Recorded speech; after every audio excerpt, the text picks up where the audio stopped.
Vale, hola, me llamo Josigo, soy un fotógrafo del País Vasco, España. Tengo 43 años y es mi segunda vez en Corea y es un placer estar aquí.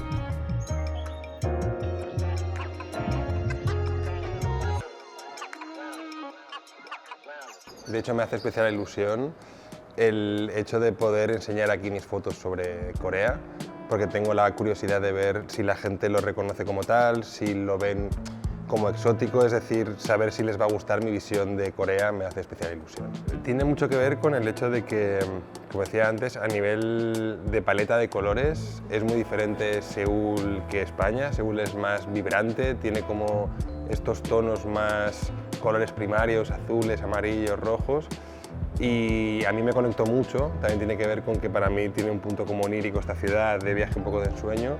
Me sentí muy atraído por esos colores y de hecho en este segundo viaje estoy un poco intentando no hacer lo mismo, pero al final acabo cayendo en que me llama mucho la atención los colores vivos y los colores como tan vibrantes. Vale. A mí lo que me gustó mucho de Seúl fue perderme un poco, es decir, no seguir que sí, al principio sí que sigues la típica rutina turística, que vas a los lugares más reconocibles, pero lo que más me interesó fue los paseos entre lugares reconocibles que a priori no son muy conocidos. Estas zonas que no son muy turísticas es lo que más me interesó, lo que más me llamó la atención, porque creo que puede conectar un poco con la realidad de la ciudad, no tanto spots reconocidos, sino con el día a día de la ciudad. Vale, para mí Seúl es un poco ahora mismo casi como una segunda casa, porque siento como mucho cariño de la gente de aquí, de Corea en general. Y mi visión ha cambiado desde la primera vez que vine hasta ahora. La primera vez me impactó mucho en cuanto a que lo vi todo muy exótico y me fijaba mucho en los colores y en cómo vibraba la ciudad. Y ahora la he percibido como más tranquila, pero igual de bonita y de calmada a su vez, que es una ciudad muy calmada. Y la verdad es que estoy enamorado de Seúl, o sea que solo puedo decir cosas bonitas. Durante estos 4 o 5 años delante de la exposición he viajado a diferentes sitios y están plasmadas estas ciudades en diferentes proyectos. He estado mucho en Estados Unidos, lo he recorrido de costa a costa, he estado en Nueva York, en Los Ángeles, en Chicago, en Las Vegas.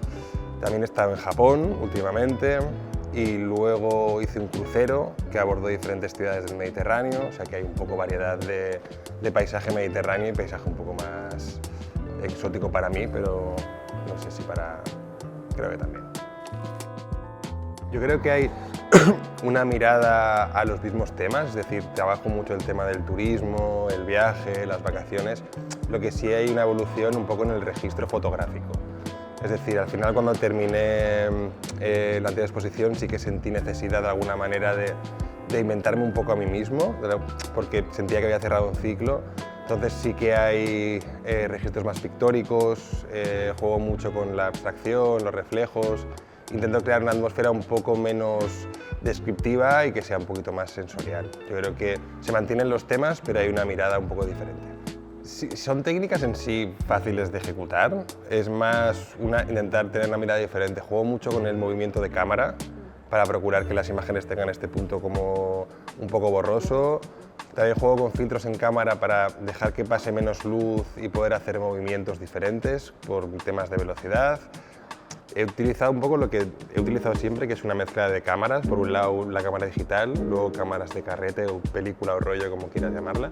También Polaroids, que luego he ido escaneando, y es un poco la mezcla de diferentes dispositivos o técnicas que me permiten disparar fotos, como por ejemplo las fotos subacuáticas, que son fotos, diría que son cámaras subacuáticas, cámaras de carrete, Polaroid, digitales. También el escáner es intentar tener diversidad de lenguajes para enseñar un poco lo que tú quieres.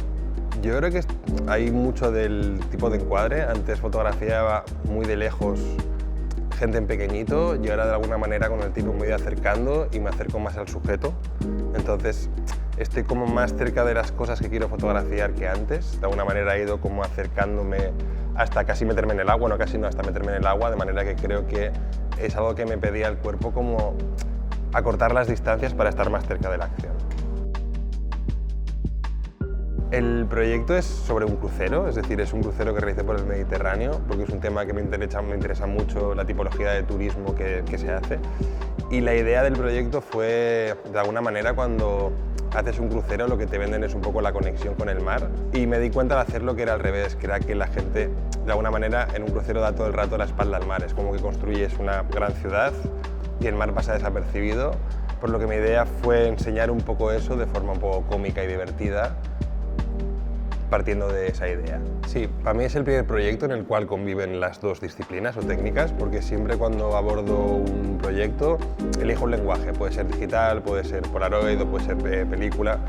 Y en este caso el viaje lo realicé 2 veces y me di cuenta de que podía disparar ambas cosas para contar la historia y que podían convivir. Entonces es un proyecto donde hay fotografía digital y fotografía analógica que sirven para contar la misma historia. Pues andaba un montón de tiempo por el barco. De hecho, es un barco que está cerrado, pero al día igual andaba 12-14 kilómetros. Era ir dando vueltas por el barco constantemente porque las situaciones cambian y como tampoco puedes hacer mucho más, me iba como centrando en lo que estaba viendo y al pasar tanto tiempo en un mismo sitio, acabas mirando cosas diferentes, que creo que es lo interesante. Si hubiera bajado del barco, tendría una mirada como más fresca, pero este punto como de obligarte a estar todo el rato en un sitio te obliga a mirarlo de forma diferente y creo que es lo interesante.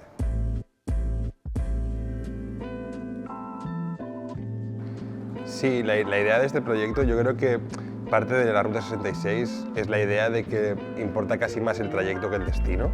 Es un viaje en carretera en el cual vas viendo diferentes lugares y ciudades, pero habla un poco del no conformismo y de la aventura constante de viajar en sí.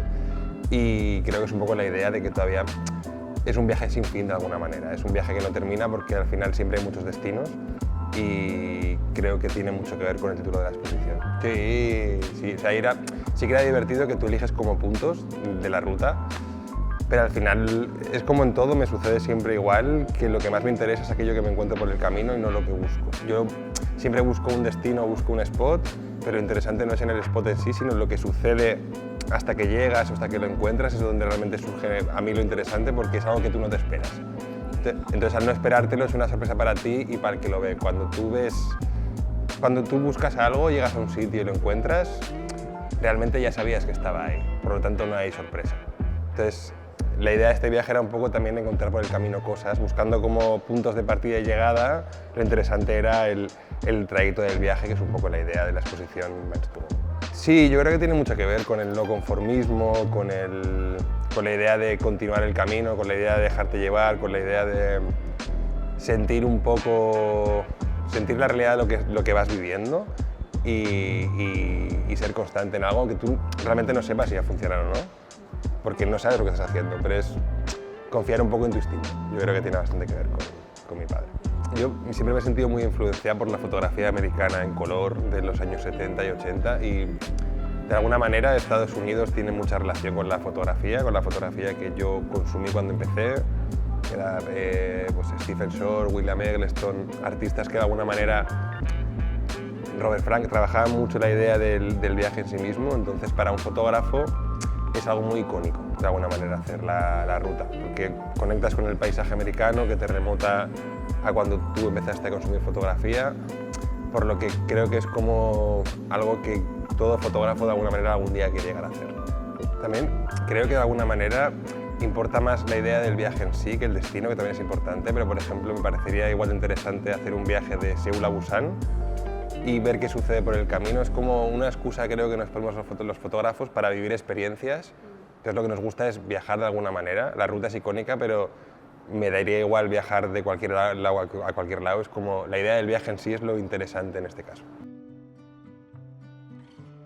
La idea inicial era dormir siempre en moteles porque el motel tiene una iconografía y una estética que conecta mucho con esta fotografía que te decía yo antes, americana, de los 70, 80, que también tiene mucho que ver con el cine, con la imagen que hemos consumido desde jóvenes nosotros en el cine, en la publicidad. Está muy relacionada con esa estética vintage, entre comillas, y quería vivirlo un poco eso en la realidad. Y de alguna manera, un tiempo a esta parte, ahora que todo el mundo viaja, todos los sitios terminan pareciéndose mucho, son como muy impersonales, y en este tipo de moteles sientes como que estás en un lugar con cierta esencia o cierto carácter que echas mucho en falta cuando viajas por ahí, porque al final los hoteles terminan pareciéndose mucho, da igual que estés en Berlín que en París, que al final el hotel va a ser parecido. Entonces este tipo de moteles tienen mucha personalidad y son muy fotografiables. Era buscar el amanecer de alguna manera, despertarte como si amanecía a las 6, despertarte 4:30, 5 de la mañana más o menos. Pues sí, 4:30, 5, localizar un poco los alrededores, ver qué podía ser interesante, fotografiarlo, aprovechar esas 2 horas de luz buena, y una vez que terminaba esa luz buena era coger el coche e ir hasta el siguiente destino para intentar coger la luz de atardecer del lugar al que ibas. De alguna manera era 2 horas de buena luz por la mañana, 6-7 horas de viaje para tener 2-3 horas de buena luz, porque la idea siempre fue fotografiar este paisaje con esta luz que hemos consumido mucho en el cine y en la foto de atardecer y de amanecer, que lo hace todo como más bucólico, bonito y maravilloso. Tiene que ver mucho con la idea de que yo voy muy conectado con la fotografía americana de los 70 y 80 en color, que fue lo que de alguna manera me enamoró a mí de la fotografía. Y por mucho que a día de hoy sea relativamente fácil replicar los colores de aquel tipo de película, creo que la única manera de hacerlo es haciéndolo en película. Entonces las Polaroid de alguna manera te dan ese color real de estética un poco old school o antigua, y por otro lado también es la idea de ir coleccionando, como vas viendo cómo el viaje lo vas completando, como si fuera una colección de cromos casi, bastante como el álbum, y creo que es bonito eso. A ver, es una pregunta. Yo creo que viajar es muy simbólico y creo, sin querer ponerme así un poco intenso, creo que la vida en sí es un viaje. Y como te decía antes, creo que lo importante no es a dónde vas, sino lo que transcurre mientras vas a algún lado. Por lo tanto, creo que para mí viajar implica vivir y vivir aventuras y trabajar lo desconocido y lo inesperado y un poco buscar la felicidad. Sí, también pienso que a veces asociamos el viaje a ir a lugares exóticos, pero creo que incluso uno mismo puede viajar en su propia ciudad. Que al final el viaje yo creo que también implica como una actitud por descubrir cosas nuevas y por no dejarte llevar por la rutina, que no es necesario siempre irte a lugares, aunque yo a veces vaya a lugares exóticos porque te ayuda en la actitud que tú tomas en el viaje, pero creo que uno mismo puede viajar en el día a día, incluso en su rutina, y que es más una actitud. Por eso yo creo que el viaje no termina nunca hasta que te vas de donde te vas. O sea que la vida es un constante viaje y que queda mucho camino por recorrer.